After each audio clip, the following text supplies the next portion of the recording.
all you great citizens of Washington City. Mayor Kenny here. Hope you had a wonderful 2018. I'm sure you did. If you had a few struggles, well, I hope you got over them and you became stronger as a result of that. We look forward to a wonderful 2019. We had some wonderful growth. A lot of new businesses that came into Washington City last year in 2018, which was fantastic. It allowed us to have more employed people from our city. So look forward to a wonderful 2019. I think it'll be just as magnificent as last year. I'd like to share with you something that, some things that I've read and by a blogger. Her name is Lauren Cunningham. And some of the thoughts that I've put together with hers and mine in a letter to my children. And I'd like you to listen to this and hopefully you can apply it to your children as you raise them, which I know you're trying to do the best you can. So here it goes. How daunting it is to raise children in a society so fraught with conflict, when our differences are more pronounced than our similarities, and the future seems all too uncertain. It's difficult to know how to guide your children toward their roles as responsible citizens amidst a bitterly divided nation. In fact, a great cultural and political divide, standards of civility have taken on an antiquated, if not controversial, status. Those who wield political power and social influence are rewarded for abandoning all pretense of civility in favor of condescension and derogatory name-calling. This behavior is often reflected in our own day-to-day desire to prove our point and condemn our opponent. It's easy to see how civil behavior is losing its popularity contest.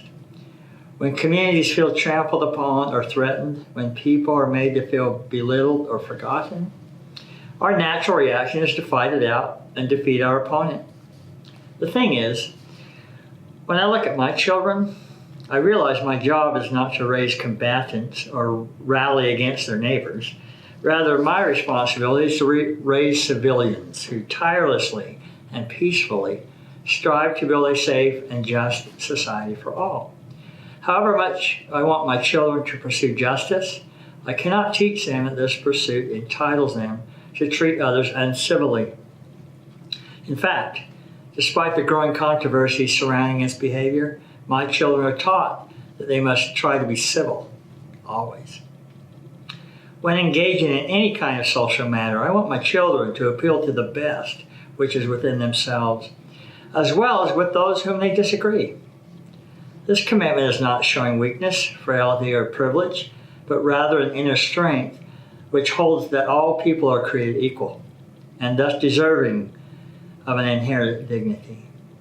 If I want my children to promote justice, I need to provide them with as much of this strength as humanly possible for this arduous task. The belief in inherent dignity of all can provide a will to carry on when everything seems to be going on against them. Radical love or radical justice calls us to embrace a consistent code of civility. Consistency in its application to all humans, regardless of whether we believe that they merit it or not, is to embrace true equality and a fervent belief in humanity's ability to apply reason to our words and our actions. If what my children believe is good and true, then they need to employ all that is good and true to bring about this vision, regardless of what they're facing. The strength of their positive message must be the victor, not their pride. These days, it seems that children want retribution for every unfair thing that happens to them. You know, the eye for an eye. But teaching them that civility means laying aside the desire for self-gratifying retaliation.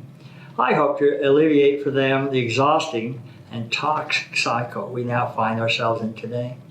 If we continue as we are, no one will have the last word or obtain reconciliation.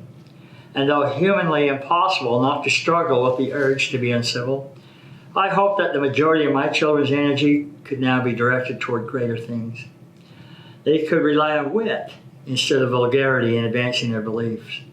They could use their knowledge instead of their biases to discuss the issues. They could have the courage to listen instead of always having to prove a point. And perhaps most radical of all, they could recognize that kindness does not negate truth, but often facilitates the conversion experience toward real and meaningful change. So, I teach my children that strength lies in civility. You know what? And I know I'm not alone in teaching this. I know that you're doing that too. There are those who look for the bad in people, and they surely will find it. And there are those who will look for the good in people, and they will surely find that too. So which one are you? God bless you in what you do in 2019 and the rest of your life. Thank you for this time, and have a great and prosperous 2019.